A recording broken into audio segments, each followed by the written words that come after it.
All right. So Minnesota has a Sunday night matchup with the Dallas Cowboys on Halloween. Dallas enters 5-1. Minnesota 500 at 3-3. So Dallas, obviously very potent offense. They're first in total offense. They're first in yards per play. They are fifth in passing yards currently at 296.5. They're seventh in sack percentage at 4. Fifth in touchdown percentage at 7.4. And 12th in interception percentage at 1.8. They are second in rushing yards at 164.3 and third in yards per carry at 5.1. Fifth in third down percentage, very good third down offense. I don't think that shocks anyone, at 46.7%. However, something that did shock me a little bit, 24th in red zone percentage, 56%. They are first in points per game, however, at 34.2. Defensively, 23rd in total defense at 381.2. They are 31st in yards per play allowed at 6.3. 28th in passing yards allowed at 295. 18th in pressure percentage at 23.8. And 27th in sack percentage at 4.6. Now, they are 5th in rushing yards allowed at 86.2. But they are 19th in yards per carry allowed at 4.3. So, that's more of a byproduct of... Their offense forces teams to score a lot more, so they have to throw more, as opposed to them being a great rush defense. It's more about opportunities in the run game. So, but they are ninth in third down percentage right now at 35.7%, 23rd in red zone at 70, and they are 20th in points per game allowed at 24.3. Now, their injury report, Dorrance Armstrong, questionable with an ankle. Tyron Smith, questionable with an ankle as well. And then the big one, Dak Prescott, questionable with a calf. We'll come back to that later. Offensively for Minnesota, they are 5th in total offense. They're 10th in yards per play. 6th in passing yards right now at 286.6. They are 5th in sack percentage at 3.6. 12th in touchdown percentage at 5.4. And they are currently first in interception percentage at 0.8.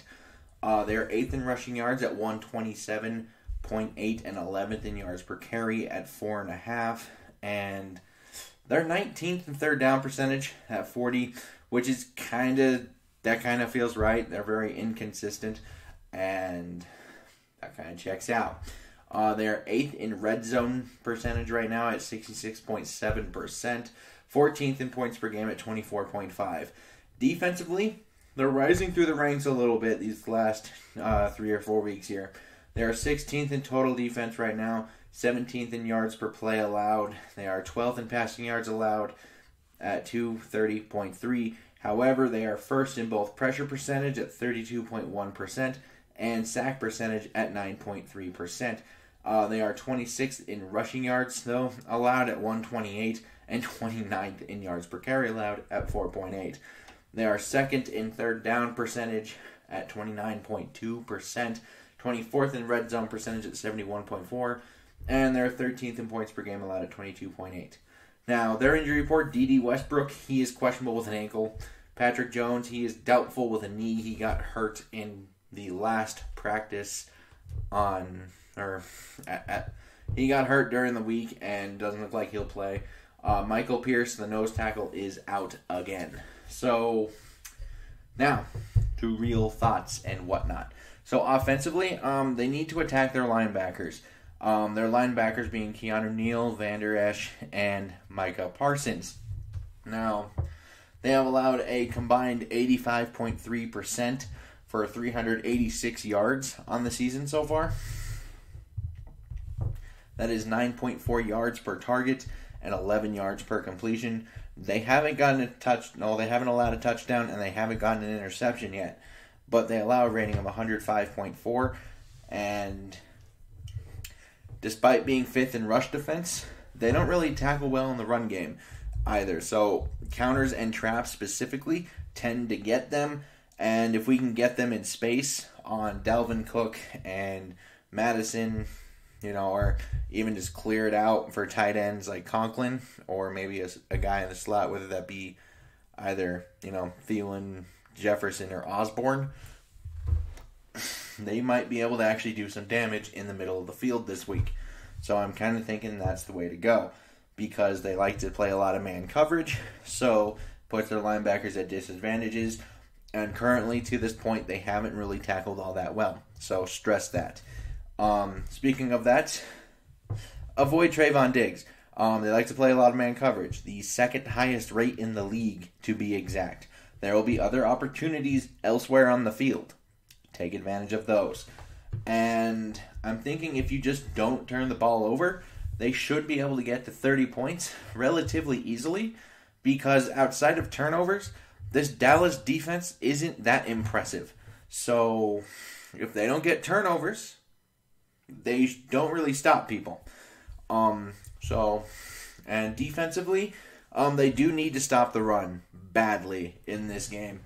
And because Dallas actually uses a lot more under center hard play action fakes than you would think, and a lot of it is based on that. And that being said, CeeDee Lamb is priority number 1 in the pass game. I know some people will be like, well, Amari Cooper's the more established player, which is technically true. However, CeeDee Lamb is their play action post guy. He is their guy that when they throw it far, CeeDee Lamb, number 88, is the guy catching the football. You need to prevent that from happening.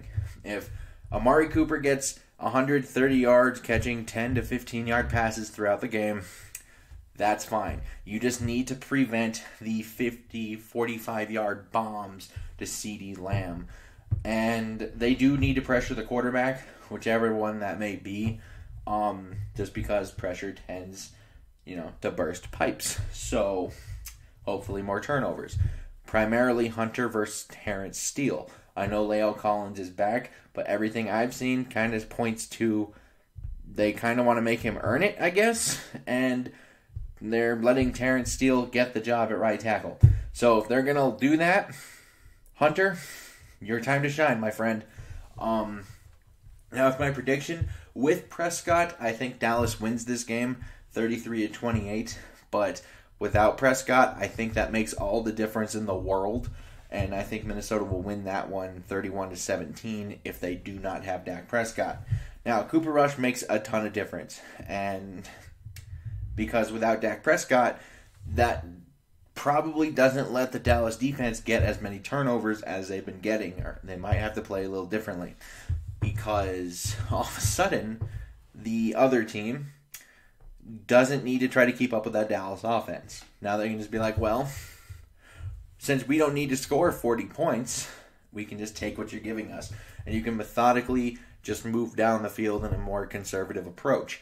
So that will probably keep Dallas's offense off the field. And then if you can take their offense off the field, they need to throw more. And when they throw more, they have Cooper Rush. So I'm thinking that makes a ton of a difference. And one thing I am worried about is this putrid Minnesota rush defense. Like I said, they are allowing 4.8 yards per carry right now in the season. And they're going up against a team that averages 5.1 yards per carry. So that is terrifying. And to make matters worse, since Kirk Cousins came into the fold, this defense hasn't really done very well in primetime games against the run either. They've allowed 4.9 yards per carry and 133.4 rushing yards in those 11 games. So, yeah, people are always quick to yell at Kirk Cousins, but they tend to not talk about that. And even with the Kirk, right, I think people kind of overblow it because in those games he has a 103.2 quarterback rating. He has a 21-5 touchdown interception ratio, 7.6 yards per attempt, and nearly 280 yards per game. And the only one of those stats that on an average wouldn't rank in the top 10 this season is the touchdowns per game, which is 13th. So maybe we should look more at the rush defense instead of pushing the Kirk Cousins narrative. But that is what it is. I'd like to know your guys' comments down below. Like and subscribe me.